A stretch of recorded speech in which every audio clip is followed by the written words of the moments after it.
Bienvenidas y bienvenidos al episodio 83 del podcast de Soy Como Como. Hoy hablaremos del hígado graso, un problema de salud cada vez más presente en nuestra sociedad y del que sorprendentemente no se habla mucho. Además de ser muy común, es un problema que puede agravarse de forma muy severa. Y lo hablaremos hoy con nuestra invitada, la doctora Vanessa Rodríguez, internista, terapeuta y divulgadora, especializada en diabetes tipo 1 y tipo 2, obesidad e hígado graso. Encontraréis mucha información de mucha calidad y explicada de una manera muy pedagógica en su Instagram, @doctoravanessa, donde también pone directamente cómo podéis pedir cita online con ella. Una cuenta que de verdad deben seguir profesionales y particulares. Enseguida la presento, pero antes de entrar en materia, recordad que nuestro patrocinador Naturus Plus siempre recomienda suplementación que esté relacionada con el podcast y hoy apostamos por el suplemento que hemos hablado de él ya alguna vez, que es el Keto Living, un complemento a base de berberina y de otros compuestos, que es una fórmula que ayuda a regular los niveles de glucosa, los desajustes metabólicos, que es de lo que vamos a hablar hoy, y contribuye al control del peso también. Y recordad que en la comunidad Soy Como Como os espero cada semana con contenido de alto valor en cuanto a alimentación y a salud integrativa. Sabéis que más de 6.000 personas forman parte de la comunidad y que hay altas nuevas cada semana y que esta gente disfruta de masterclass mensuales en exclusiva con los mejores expertos de salud del momento con los que pueden interactuar. Tenemos 5 menús, un gran recetario, Discord, que es el espacio donde nuestras dietistas cada día responden todas vuestras preguntas y dudas, además de muchos descuentos y mucho más que van a venir. Y nada más, ahora sí, es un placer saludarte. Doctora Vanessa, que es así como se conoce en Instagram a Vanessa Rodríguez. ¿Qué tal? Bienvenida al podcast de Soy Como Como. Hola, pues muchas gracias por la invitación. Para mí siempre es un placer poder ayudar a continuar educando y como siempre lo digo, volviendo a quizás lo que alguna vez fue natural, pero adaptado también a lo que la ciencia nos está permitiendo conocer y unir estos dos elementos. Entonces, pues muchas gracias por la invitación y por hablar de este tema tan importante el día de hoy. Doctora, a nivel de resumen, un poco currículum, ¿qué te lleva a dedicarte al mundo de la medicina funcional, que seguramente es el concepto con el que se conoce más en Estados Unidos, donde tú resides, siendo una médico internista que seguramente tienes los estudios más clásicos y más ortodoxos? ¿Cómo llegas también a especializarte en temas metabólicos? Sí, bueno, yo siempre digo que, siempre que me hacen esta pregunta, digo que los pacientes han sido son nuestra escuela y siempre seguirán siendo nuestra escuela porque son ellos los que nos llevan a buscar opciones diferentes. Cuando vemos que con el tratamiento convencional, la mayoría de las personas siempre siguen enfermas y siempre siguen dependientes de medicamentos, pero sin mejorar o sin mejorarse la calidad de vida, sino eh, tomando medicamentos con laboratorios aparentemente normales, pero sin calidad de vida. Entonces los mismos pacientes nos llevan, algunos médicos nos llevan a hacernos preguntas y a cuestionarnos si realmente se están haciendo las cosas bien con tratamientos convencionales o se pueden hacer las cosas mejor cuando volvemos a lo natural, que era lo que te decía al principio. Si estas enfermedades están siendo originadas por problemas de hábitos, de alimentación, de los problemas del estrés cotidiano, ¿por qué entonces no acomodamos estos factores que originan estos problemas antes de decirle al paciente que tiene que tomar un medicamento de por vida? Entonces, yo pienso que ahí comienza todo y, y uno comienza a investigar más y se da cuenta de que muchas cosas empiezan a mejorar y a revertir simplemente con hacer cambios de hábitos, de alimentación, de actividad, de descanso. Entonces, de ahí yo pienso que partió todo. Y obviamente mientras más uno sigue leyendo y revisando, creo que la medicina funcional está muy por encima. La convencional tiene muchas cosas buenas a la hora de diagnóstico. Como siempre lo digo, la ciencia avanza, nos permite hacer cada vez más pruebas diagnósticas. Hay tratamientos que probablemente sean indispensables, pero a nivel de prevención y de control y reversión de muchas enfermedades modernas, en definitiva tenemos que hacerlo diferente. Vamos a hablar en profundidad hoy del hígado graso, pero permíteme que que te cuente un caso personal. Una de mis mejores amigas, al niño le han diagnosticado diabetes tipo 1 con 8 meses. La el vía o sea, el túnel que tiene que atravesar una madre que no conoce a nadie que le haya pasado lo mismo cerca, de ver que la medicina convencional hace el abordaje, pues, de la manera que lo hace, con todos los respetos, pero que ella ve que no le cuadran cosas y que paralelamente está haciendo su abordaje funcional con un montón de, acercamientos de terapeutas, y al niño no poder hacer una vida normalizada, en el sentido de que no puede ir a la escuela, que a la hora de comer, nadie le podría hacer el control, con lo cual no se puede ni quedar con la abuela, porque el control de la insulina es constante, no solo en el momento de las comidas. Me lo contaba hace pocos días y yo pensaba, qué desesperación, porque encima de que este control no sabes cuándo se terminará y si después el niño podrá hacer una vida más normal, encima te vas a escuchar al hospital que tienes de referencia y no te gusta cómo está abordando la enfermedad de tu hijo. O sea, qué cansado y qué lucha tan absurda también que nosotros que no sabemos nada de medicina tengamos que ir ahí buscando alternativas, a ver con quién nos fiamos más de que nos dé algo que nos encaje, ¿no? Con nuestra manera de ver. Ostras, ¿por qué nos ha tocado, ¿no? Vivir eso. Sí, yo pienso que la educación es crucial. A mí me han tocado varios casos de niños con diabetes tipo 1 y lo primero que hago en la consulta es explicarle a los papás por qué se originó. ¿Por qué? Porque vienen muchas dudas, culpas, lo que los padres suelen hacer es culparse. ¿Qué hice para que mi hijo le pasara esto, no? Entonces yo pienso que cuando los padres reciben la educación de cómo se originan estas enfermedades que son de origen inmunológico, una de las primeras cosas que hay que quitarle a los padres es la carga de la culpa y orientarlos. O sea, ahora toca es orientarlos porque sin duda la vida va a cambiar, pero orientarlos en cómo llevar una alimentación lo más saludable posible, porque en definitiva un diabético tipo 1 se controla muy bien con alimentación y con hábitos. De niños, yo siempre digo que es un poco más difícil porque los niños en su inocencia no siempre van a cumplir todo igual como el médico quiere que lo cumplan. Pero a medida que ellos van alcanzando la adolescencia y ya son adultos jóvenes, ellos toman un control mucho mejor sobre sus hábitos y su alimentación. Pero pienso que lo principal es eso, la educación hacia los padres en qué consiste la diabetes tipo 1, por qué se originó y cuál sería la alimentación ideal. Porque hay una falsa creencia con la diabetes tipo 1 en niños, y es que ellos tienen que comer altas cargas de carbohidratos y eso en realidad no es así.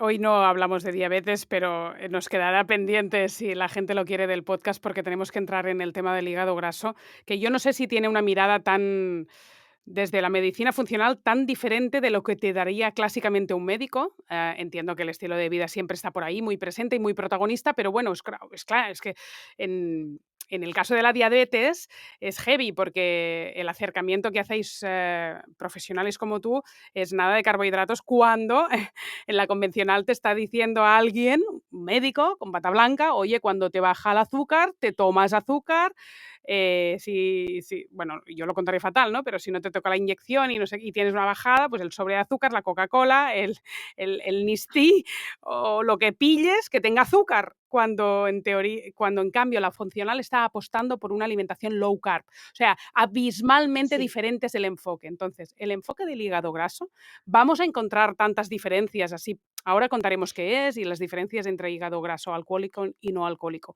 Pero así el abordaje será tan radicalmente diferente si vamos a un sitio o a otro para abordar un hígado graso.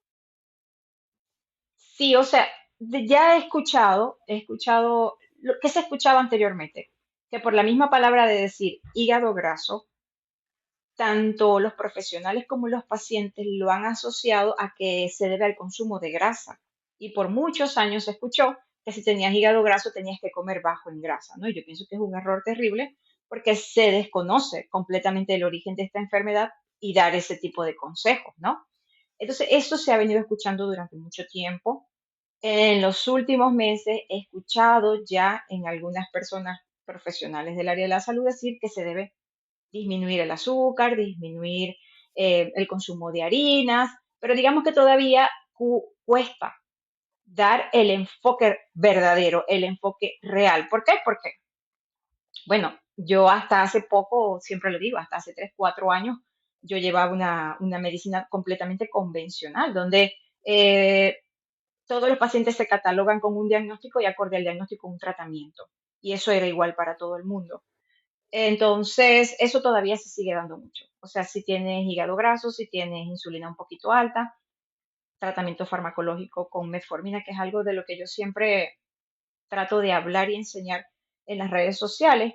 eh, el hígado no se va a limpiar de esa forma ni con tratamiento farmacológico, sino definitivamente cambiando la alimentación, cambiando los hábitos, porque el hígado graso es la acumulación de grasa en el hígado consecuencia de un desorden hormonal causado tanto por la alimentación como por el sedentarismo y por supuesto la falta de descanso, ¿no? Entonces, si es ese tipo de desorden lo vamos a revertir únicamente no metiendo químicos al hígado, sino mejorando esos hábitos que vuelvan a ordenar las hormonas en el cuerpo. Que bueno, la insulina es la que lleva siempre yo la llamo la hormona reina por todas las funciones que regula. ¿Qué diferencia un hígado graso alcohólico de uno no alcohólico? El alcohólico entiendo que es por exceso de alcohol y el no alcohólico es por hábitos de alimentación que no son correctos. Exactamente. El hígado alcohólico tiene entonces esas dos grandes divisiones, el hígado graso, perdón, que puede ser por alcohol y por no alcohol. Entonces, el que es por hábitos se define como el hígado graso en personas que no consumen alcohol o que consumen muy poco alcohol, sino que son la alimentación lo que está llevando al desarrollo del hígado graso. Y por supuesto que algunas veces, Nuria, vamos a tener a una persona Ah. con los dos orígenes, las dos etiologías, porque comen mal, pero también tienen un consumo elevado de alcohol los fines de semana, casi siempre. Em, Entiendo que las harinas, los procesados, los ultraprocesados, sobre todo los azúcares simples, pueden ser el desencadenante de una mala insulina y después de un hígado graso no alcohólico. Sí, sí. Yo, bueno, siempre quiero dejarle claro a las personas que me escuchan que no todo es culpa de la alimentación. ¿Por qué? Porque si nosotros vemos a veces en las redes, a nuestro alrededor, podemos ver algunas personas que probablemente consumen una mayor cantidad de carbohidratos, incluyendo cereales, y cuando se les hace pruebas, se les hacen exámenes, no tienen hígado graso, no tienen insulinoresistencia, y vemos otras personas que consumen menos carbohidratos, pero sí están teniendo problemas de grasa visceral, em, hígado graso y todo esto. Entonces yo siempre les digo, no todo es culpa de la alimentación, porque tenemos que ver qué más hacen las personas durante el día que están influyendo en que tú tengas una enfermedad y la otra persona no. Y aquí es donde entra, para mí, crucial el movimiento.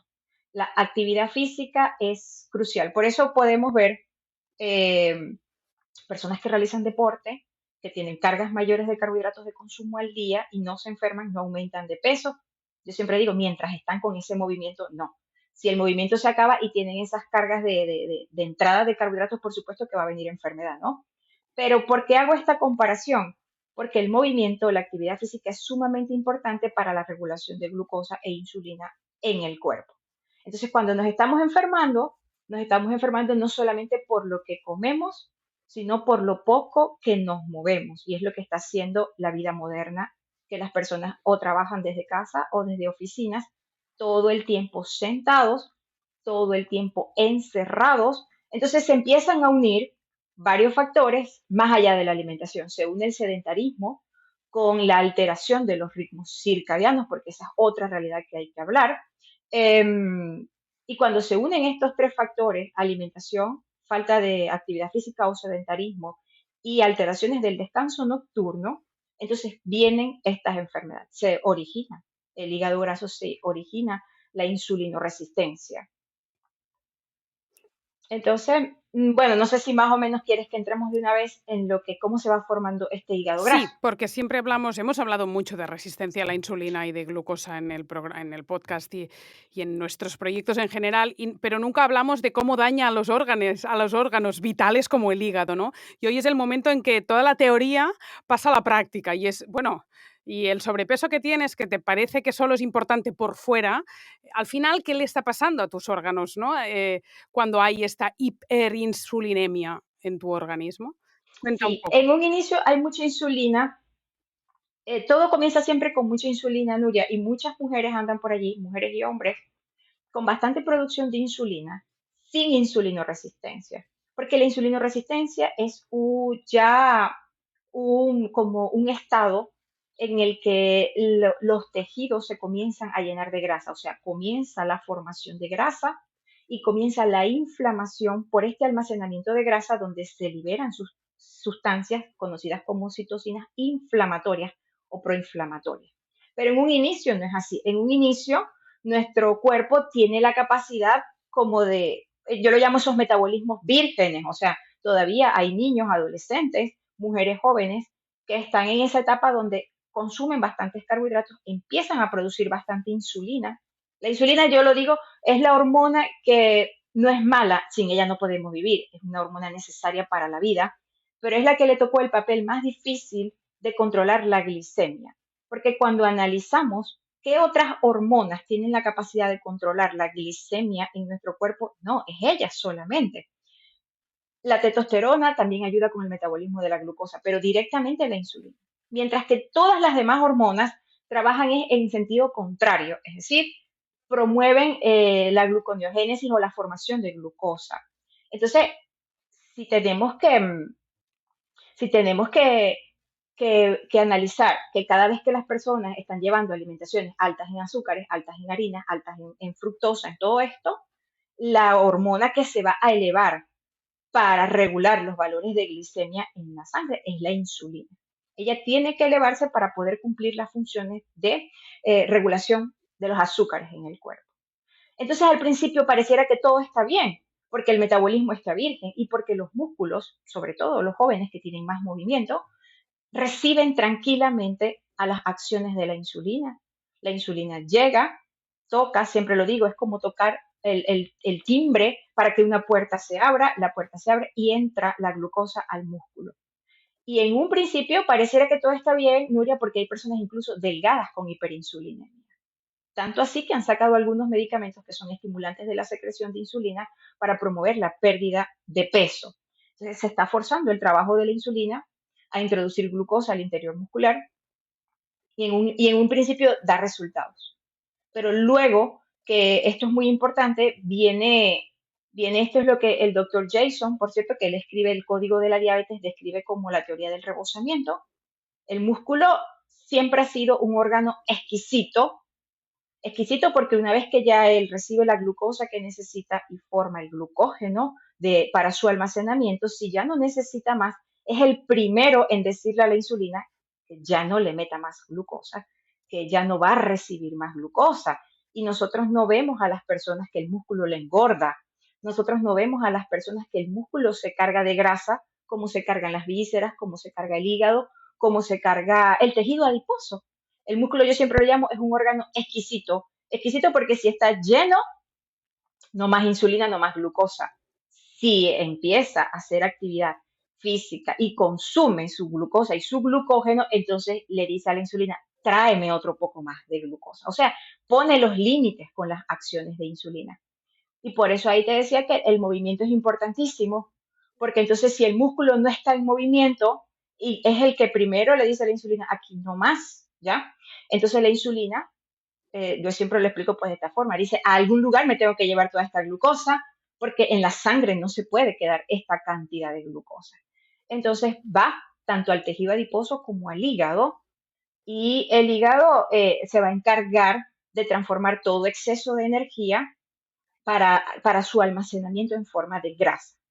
Tenemos, el cuerpo tiene sus depósitos de grasa de una forma natural, fisiológica, que servirán como un reservorio para ser utilizados posterior como energía. Es decir, Si ya tengo 3, 4, 5, 6 horas sin comer, mi cuerpo tiene reservorios, pero esos reservorios se llenan y se sobrellenan y sobrepasan esos límites de nuestro cuerpo.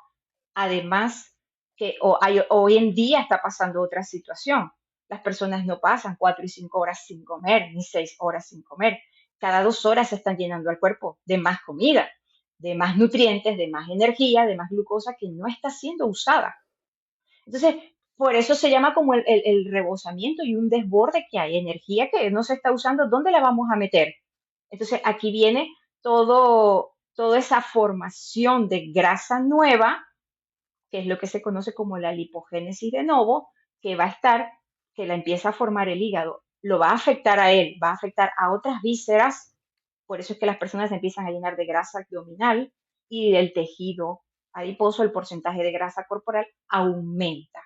Y esto no ocurre rápido, nuestro cuerpo es tan perfecto que se tarda años para que esto empiece a ocurrir. Por eso, ahí están las personas, yo como de todo y soy delgado. Yo le digo, aprovecha ese metabolismo, porque va a llegar un momento en que no va a ser así Bueno, aprovecha o no, y porque todo va a porque cambiar. el cuerpo tiene memoria y entiendo que va almacenando, ¿no?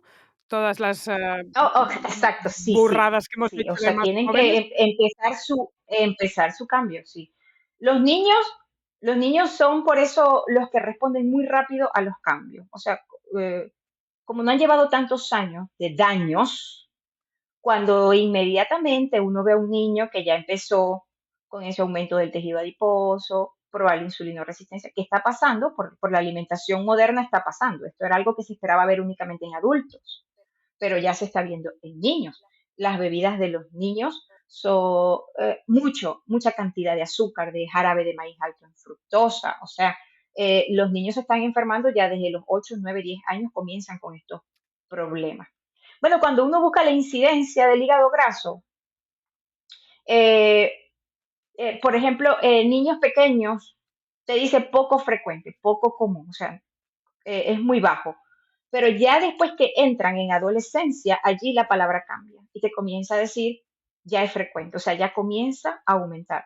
Pero es por la cantidad ya de tiempo que el niño está expuesto a todos estos alimentos ultraprocesados, harina, azúcares, jugos artificiales y no artificiales, eh, bueno, que ya cuando ya el niño tiene 8, 9, 10 años ya empiezan los problemas. Porque a nivel de cronología de gravedad y para que entendamos un poco cuál es el circuito, entiendo que cuando los problemas de seguir esta alimentación y el sedentarismo y la vida moderna empiezan a manifestar los problemas, se llamaría resistencia a la insulina. Un siguiente grado de gravedad sería hígado graso y un siguiente grado de gravedad sería diabetes. ¿Es Sí, puede ser diabetes como puede ser que no. O sea, la diabetes vendría siendo uno de los desenlaces del hígado graso, pero los problemas de insulinoresistencia e hígado graso pueden tomar distintas rutas en el cuerpo, como por ejemplo la hipertensión arterial es otra de las consecuencias de esta enfermedad. Enfermedades cardiovasculares sin ser diabéticos, como enfermedades cerebrovasculares, infartos, no son diabéticos, pero tienen hígado graso, hipertrigliceridemia y otras alteraciones metabólicas que parten de la insulinoresistencia. El cáncer es otra de las consecuencias de tener resistencia a la insulina, hígado graso y a veces no llegan a ser diabéticos. Los problemas tiroideos en las mujeres, de origen metabólico, que ese es otro tema que trato muchísimo en las redes sociales. La tiroides, pudiéramos decir que un 50% de los casos de problemas de tiroides en las mujeres tienen que ver con hígado graso. ¿Qué dices? Porque, bueno, ¿Qué dices? Después nos estamos todo el día hablando del sistema digestivo, como fuente de disbiosis, fuente típica de un autoinmune, como podría ser hipotiroidismo. sí, la tiroides tiene, al igual que la diabetes, tiene dos orígenes grandes, porque los problemas tiroideos, digamos que son más complejos y tienen muchos orígenes primarios, secundarios, terciarios. Pero del propio tiroideo pudiéramos englobarlo en dos grandes grupos, al igual que en la diabetes, las de origen metabólico y las de origen inmunológico. Entonces, en las de origen metabólico, el hígado graso tiene todo que ver con el desarrollo de los problemas tiroideos por origen metabólico, incluyendo, Nuria, los nódulos tiroideos. que esa es otra patología muy frecuente. Entonces, ¿a dónde en qué va a terminar la resistencia a la insulina y el hígado graso? Es variable persona a persona, puede tomar distintas rutas. Por eso es que hay personas que nunca desarrollaron diabetes tipo 2, pero desarrollaron o sea, una lista de enfermedades metabólicas. Entonces, digamos que la diabetes tipo 2 puede ser uno de los desenlaces del hígado graso. Me acuerdo de una cifra, 70% de la gente sufre resistencia a la insulina y nadie está diagnosticado, muy poca gente. Y otro dato impresionante para el podcast de hoy es que el 20% de la población, creo que española, está diagnosticada de hígado no graso. Esto es una barbaridad. O sea, es que Sí, yo no sí, era y ni se piensa que es el consciente. 25% a nivel mundial, se piensa que, y también que mucha gente no lo saben todavía. Es que digo, esto de diagnosticado, la coletilla, es lo que yo pongo en duda de igual que la resistencia a la insulina es algo de lo que se habla ahora, pero hace 5 años yo creo que no se hablaba tanto y la gente no sabíamos en qué marco meterlo, hígado no graso, 20% no me cuadra. O sea, yo debería conocer a más gente y no conozco a nadie, no, no, a nadie. O sea, yo creo que está infradiagnosticado lo del hígado no graso.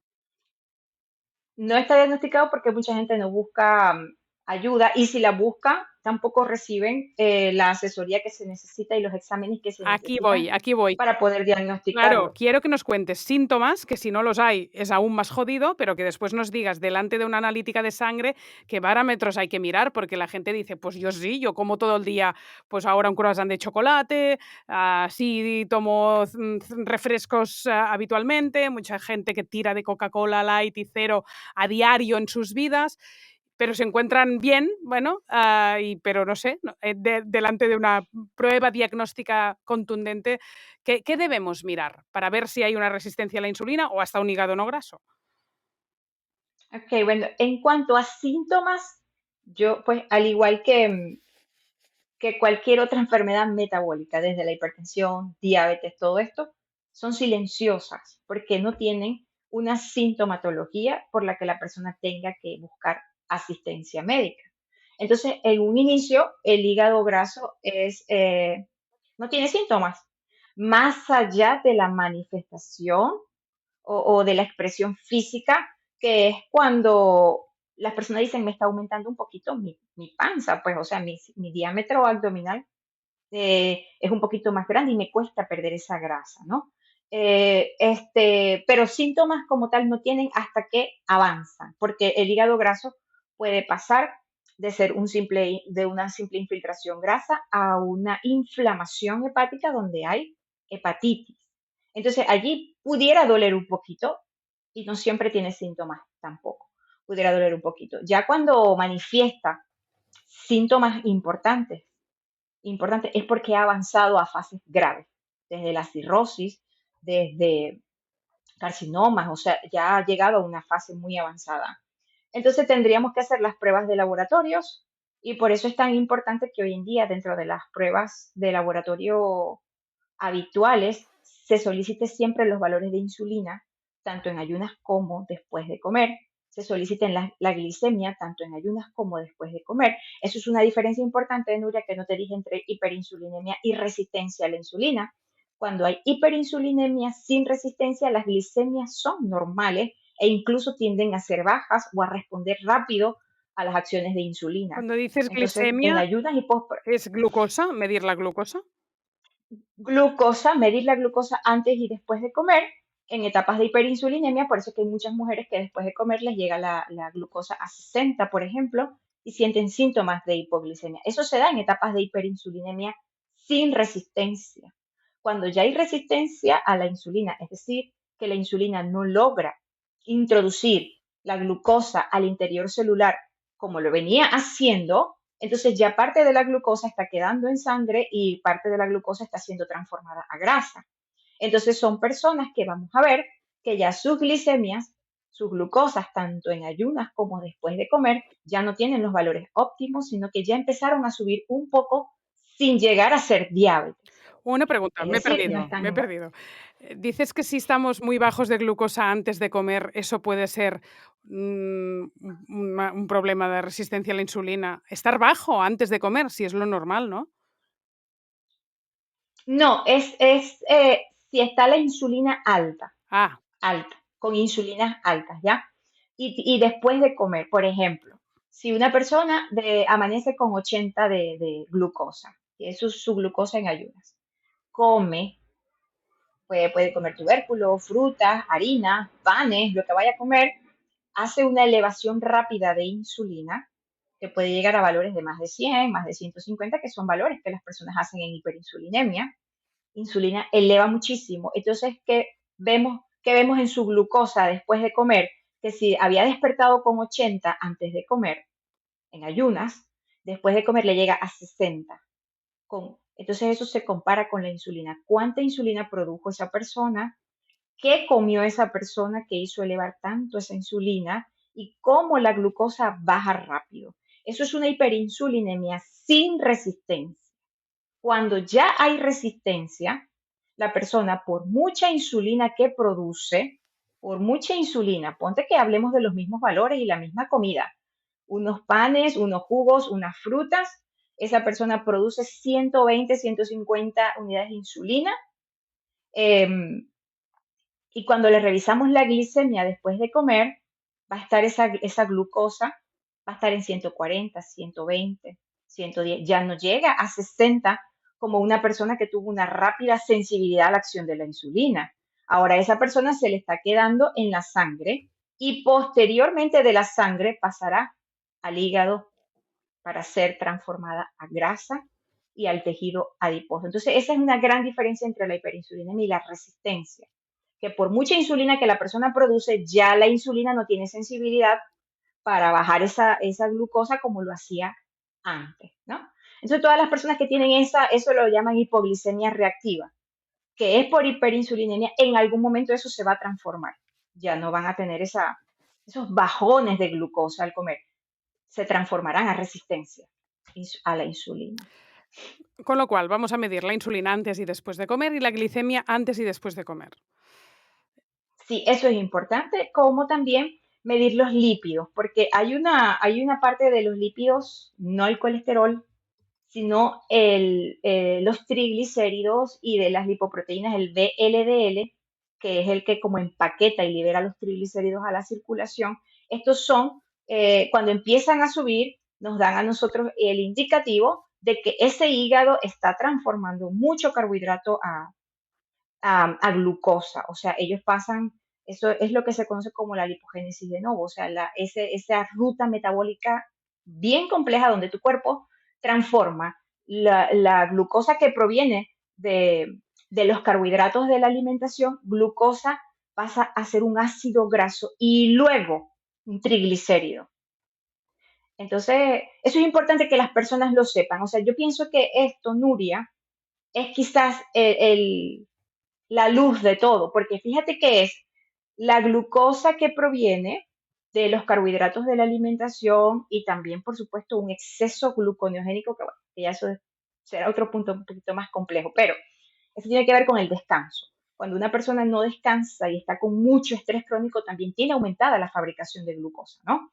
Este, entonces, bueno, es la transformación de la glucosa proveniente de los carbohidratos de la alimentación que se transforman de glucosa a ácidos grasos y luego los ácidos grasos pasan a ser triglicéridos para su almacenamiento en la grasa visceral, en el tejido adiposo. Este mecanismo tan complejo es ordenado por la insulina, porque la insulina dice, no es que yo no quiero más glucosa en la sangre, necesito sacarla. Y una forma de sacarla es a través de este mecanismo.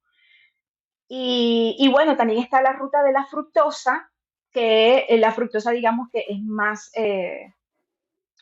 da más problemas que la misma glucosa, hablando de los alimentos en sí, da más problemas porque su metabolismo es únicamente hepático.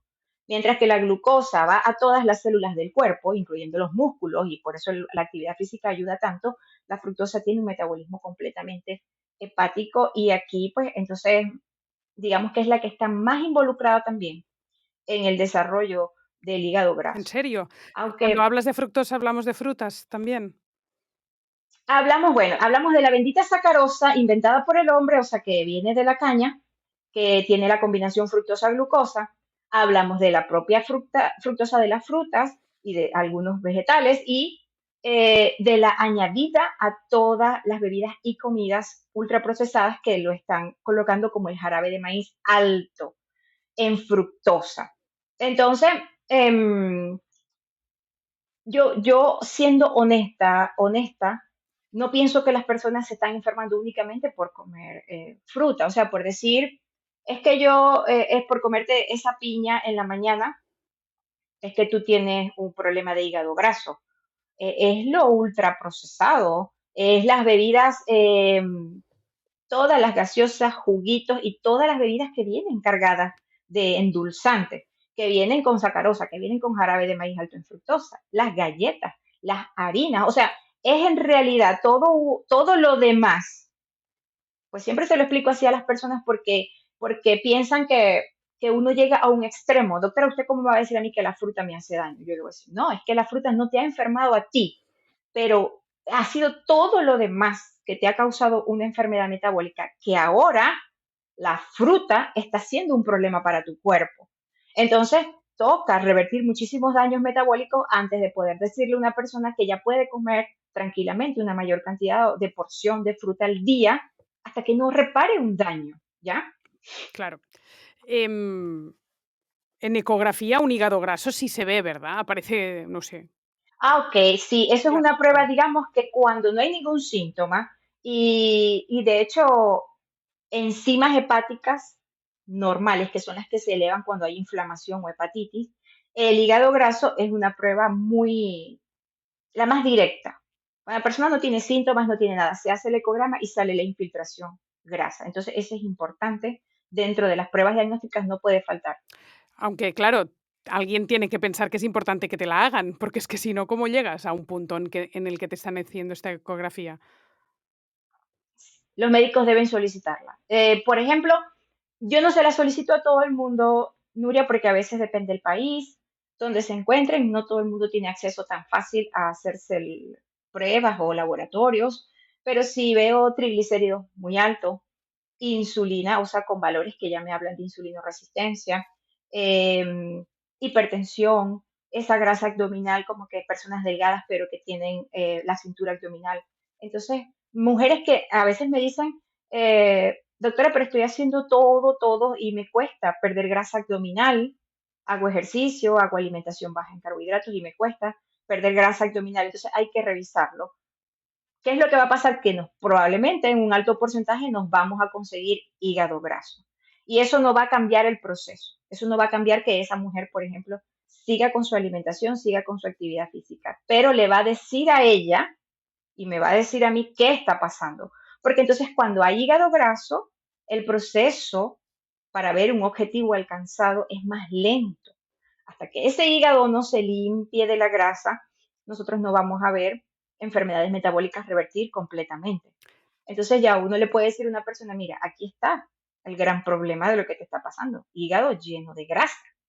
Hígado que es un órgano que cumple más de 200 funciones en el cuerpo, entre las que está pues incluso el regular las hormonas, otras hormonas en el cuerpo. Entonces hasta que ese hígado no se sane, probablemente no vamos a ver que una persona mejoró 100%. Si va a venir mejorando, lo va a venir haciendo poco a poco, pero a ese hígado hay que darle tiempo y se tarda. Se puede tardar de 6 meses a un año o más en limpiarse completamente de grasa. Alimentación saludable, ejercicio físico, regulación circadiana, pero si nos volvemos a parar en la alimentación, ¿haces una apuesta decidida con todos los pacientes por la dieta cetogénica? Sí, En hígado graso, o sea, en yo hígado graso, sí, siempre sí. me lo preguntan, ¿dónde sugiero o doy indicación de nutrición cetogénica?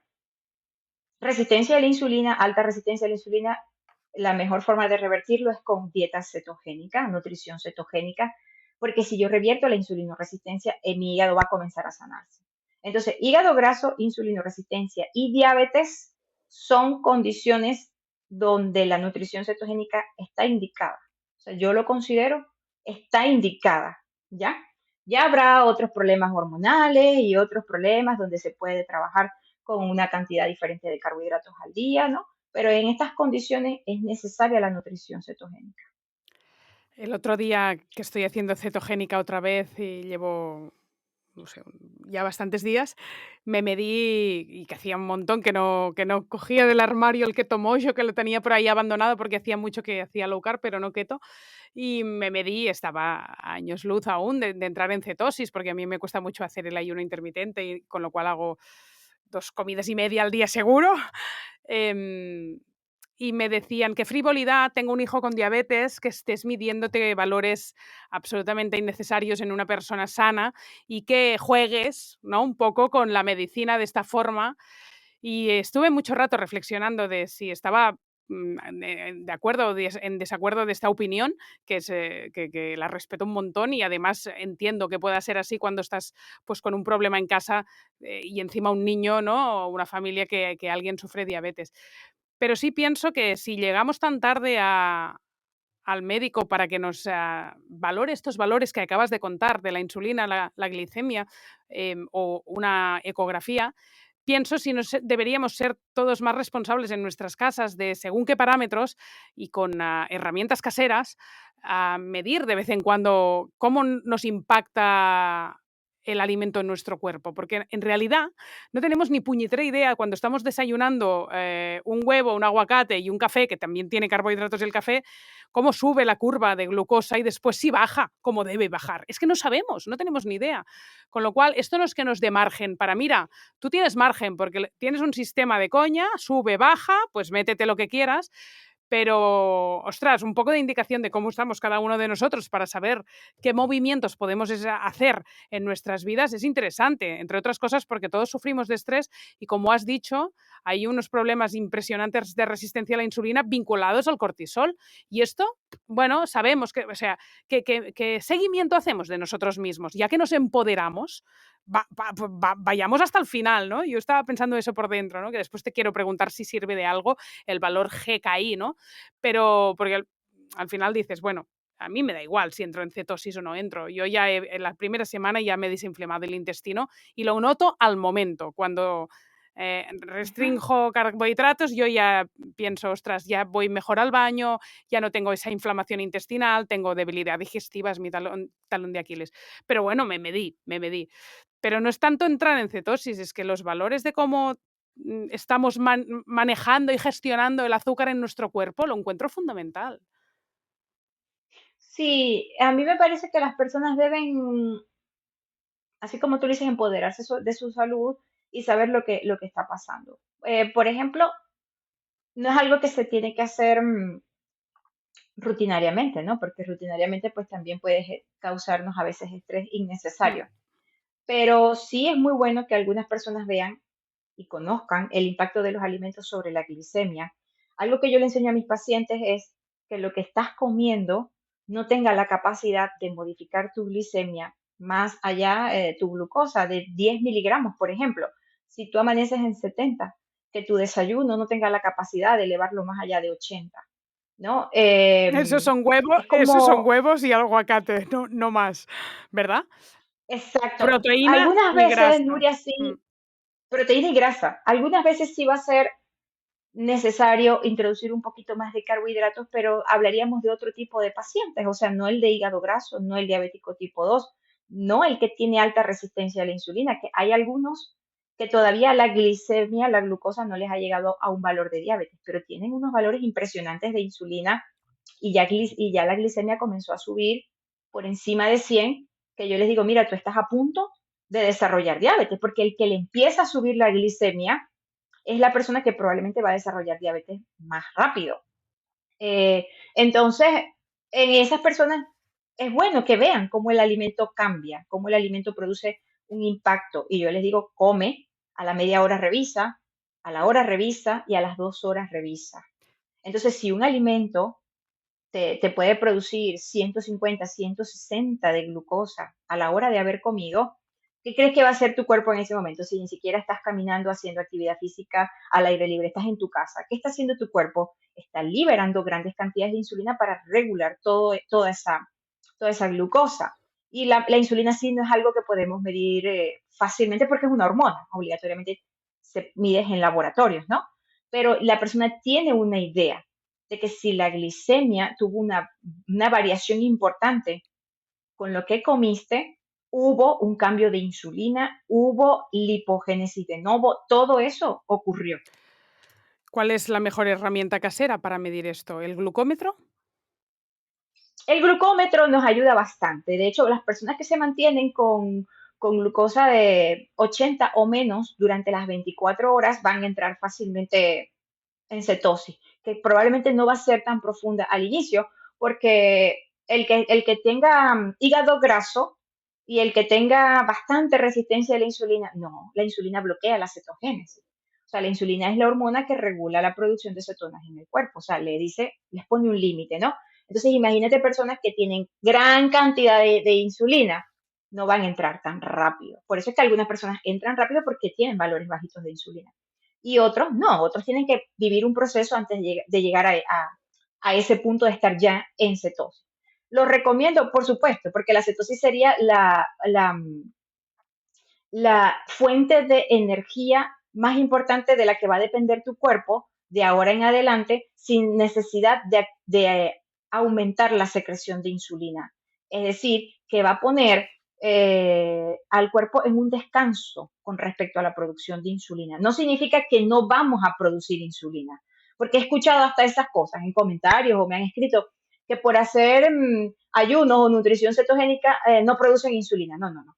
Nuestro cuerpo tiene una secreción basal de insulina constante, que lo que vamos a hacer es evitar los picos de insulina que se producen con las comidas y que la basal esté más baja de lo que se encuentra en este momento, ¿no? Que la mayoría de los que tienen insulinoresistencia tienen las insulinas por encima de 10, 20, 25, 30, las basales, que deberían ser de 10 o menos.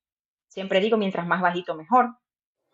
Eh, entonces, al bajarla, al entrar en una nutrición estilo cetogénica que tu cuerpo ya no necesita, ya no es glucodependiente, que todo el tiempo está necesitando actividad insulínica, se pone en descanso, esa actividad pancreática disminuye. Al disminuir la insulina, entonces automáticamente va a disminuir la producción de nueva grasa, que es la lipogénesis de nuevo, porque volvemos al inicio, esa formación de grasa a partir de la glucosa es un mecanismo dependiente de insulina.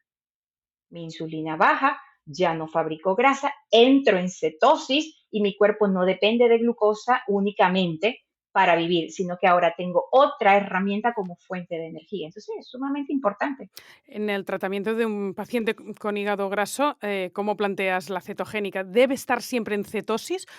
Porque ahí puedes seguir una alimentación cetogénica y, bueno, pasarte un poco de queso y tal y no estar en cetosis. Y durante cuánto tiempo o para siempre pides que el paciente siga esta alimentación. Yo pienso que debe intentarlo por lo menos 3 a 6 meses estando en cetosis. No todo el mundo, Nuria, le gusta. Eso es otro punto de partida. ¿Qué es lo que yo puedo hacer durante 6 meses a un año?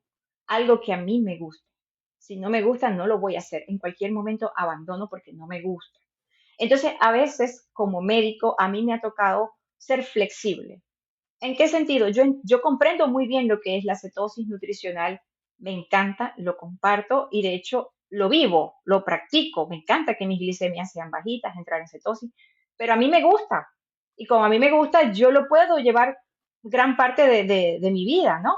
Pero al que no le gusta, no lo puedo obligar a lo que a mí me va muy bien, ¿ya? Entonces me ha tocado como médico ser más flexible porque trabajo con adolescentes con hígado graso. Entonces los adolescentes no, ellos quieren su porción de fruta en el día. No, me ha pasado, tengo jóvenes de 15, 16 años con hígado graso. Entonces, ¿qué pasa? Si se consiguen de mi lado con un médico muy estricto, lo que puedo conseguir es que el paciente se vaya, se retire. Entonces nos toca, bueno, no va a ser cetogénica, pero va a ser una low carb y va a tener el compromiso de hacer ejercicio, porque con el ejercicio ayudamos muchísimo a este proceso, demasiado. Entonces tenemos jóvenes que no hacen cetogénica o mujeres que no quieren hacer cetogénica, pero sí los llevamos por una ruta pues, low carb. ¿Vas a comer fruta? Las de más bajo índice glicémico. ¿En qué momento te la vas a comer?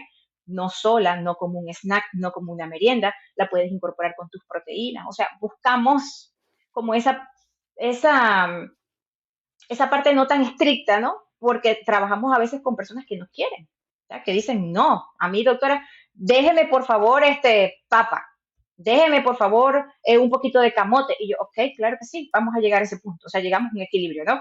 Entonces el ejercicio va a ser fundamental porque va a ayudar muchísimo.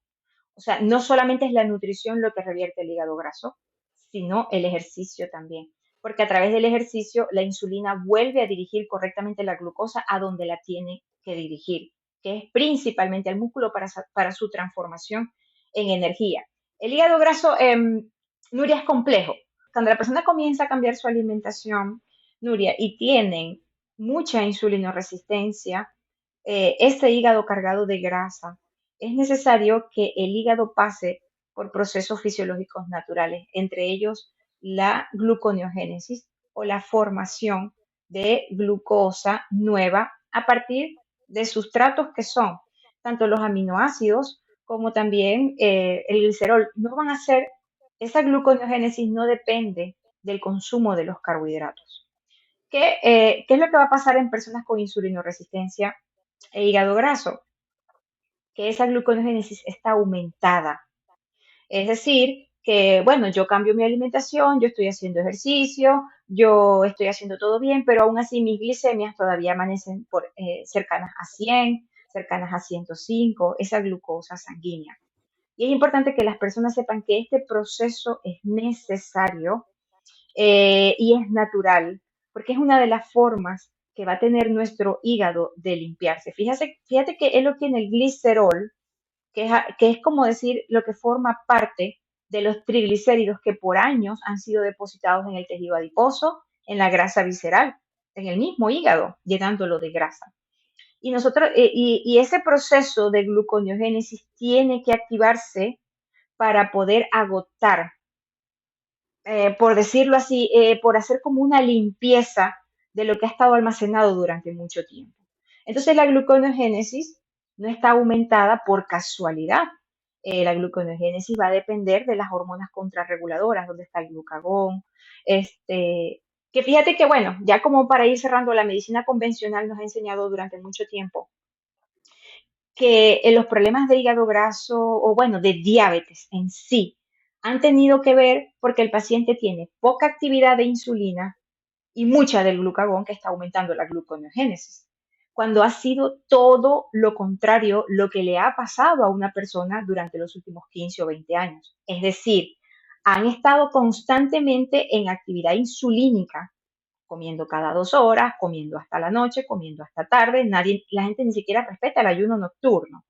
Entonces mantienen constantemente la actividad de la insulina. Eso es una actividad de insulina completamente, no sé, pudiéramos decir 18 horas del día con actividad de insulina y muy poquita del glucagón. Entonces, ¿qué pasa? Que cuando finalmente una persona comienza a respetar sus horarios para las comidas, no comen de noche, respetan ese ayuno nocturno, no comen entre una comida y otra a cada rato. Entonces, finalmente las personas están activando la gluconeogénesis, que es necesaria para que el hígado pueda limpiarse de toda grasa y además para posterior a la gluconeogénesis entrarán en cetogénesis, lo que será, como digamos, el proceso finalmente sanador para hígado graso, insulinoresistencia, diabetes tipo 2, que en muchos casos de diabetes tipo 2 cuando va comenzando pueden revertir fácilmente. No es lo mismo una diabetes tipo 2 que lleva ya 10, 15 años en el cuerpo. No, ahí no podemos hablar de que va a revertir un proceso, ahí lo va a controlar. Entonces, esto es importantísimo, Nuria, porque hay muchos medicamentos en el mercado que lo que hacen es mantener a nuestro hígado con esa constante actividad insulínica, es decir, manteniendo la formación de grasa y bloqueando la gluconeogénesis. Lo que pasa es que son fármacos, la metformina es el más usado, que al ser análogos de la insulina a nivel del hígado, la producción pancreática de insulina disminuye. Entonces pareciera que por un lado está teniendo un beneficio porque puedo disminuir las secreciones de insulina a nivel pancreático. ¿Sí? Claro, o sea, si yo me tomo, vamos a ponerle un ejemplo simple, si yo me tomo una hormona sustituta que yo me tome, la glándula que produce esa hormona va a disminuir su producción. O sea, si yo me tomo hormona tiroidea, mi tiroides va a producir, no va a necesitar producir tanta hormona tiroidea. Pasa lo mismo con la insulina y la metformina, y estas son cosas que no están así descritas en ninguna parte, pero la metformina cumple funciones insulínicas o funciones análogas de la insulina a nivel del hígado. ¿Qué significa esto? La metformina imita, o sea, hace una imitación de las acciones de insulina a nivel del hígado, promoviendo la formación de grasa y disminuyendo la gluconeogénesis. Por eso para mí es tan importante que si tienen hígado graso, que si tienen mucha resistencia a la insulina, diabetes tipo 2 incluso, cuando esto va comenzando todo esto, no le den ese medicamento al hígado, porque la gluconeogénesis, aunque en un principio está aumentada y las personas se atormentan, porque todavía mi glicemia amanece un poquito alta, porque todavía mi glicemia no ha mejorado, eso se va a regular. O sea, va a llegar un punto en que va a llegar a un equilibrio completo, pero necesitamos esas funciones hepáticas libres. Esa función hepática tiene que estar libre. La gluconeogénesis es parte del ayuno. Tiene que estar libre esa función. Entonces, de aquí viene ese choque con lo convencional, porque obviamente cuando yo digo estas cosas, pues los primeros que me critican son otros médicos, ¿ya? Porque Pero tú voy puedes contra un decirlo, porque fármaco eres que, médico. Sí. sí, voy contra un fármaco que es el que probablemente las sociedades te dicen que es el que hay que dar de entrada y a todo el mundo porque sensibiliza las acciones, o sea, un poco de cosas, ¿ya? Pero ¿Y para eso hay que darías entender berberina? esas funciones. ¿Darías berberina o para ti es casi un sucedáneo del mundo de la suplementación que tampoco es la panacea? Yo no me opongo porque es natural, como dije en estos días, pero pienso que ninguna suplementación va a tener un efecto positivo en tu cuerpo si no hay un cambio definitivo de alimentación y de actividad física. Porque ¿qué pasa con las personas, Nuria? Las personas siguen poniendo su fe únicamente en algo tomado. Claro. Tenemos que quitarle eso a las personas de que podemos suplementarnos, de hecho yo soy en pro a dar minerales, a dar vitaminas para ayudar al cuerpo, pero tiene que haber un cambio de Está claro. alimentación y actividad física para que pueda haber un resultado. Última pregunta, Vanessa, como experta en desórdenes metabólicos en general, ¿tú dirías que una persona con sobrepeso o obesidad puede estar perfectamente sana y no tener nunca ningún riesgo metabólico? No, en definitiva, no, o sea, la obesidad es una enfermedad que es el resultado de un desorden hormonal. O sea, los desórdenes hormonales han llevado a la obesidad como manifestación. Por ejemplo, tú tienes una infección, se te manifiesta con fiebre. Entonces, los desórdenes hormonales, que implica varias hormonas, tienen como manifestación la obesidad. Entonces, no, detrás de la obesidad hay muchas enfermedades y no se puede considerar como algo. Y no es que uno tenga algo en contra de las personas con sobrepeso, sino que hay que Por ayudarlas eso te lo correctamente. por e por eso te lo pedía, ¿no? Porque hay todo el tema de la gordofobia y yo siempre, bueno, tengo mi opinión muy clara, pero siempre me gusta debatir con gente que no tiene la misma opinión que yo.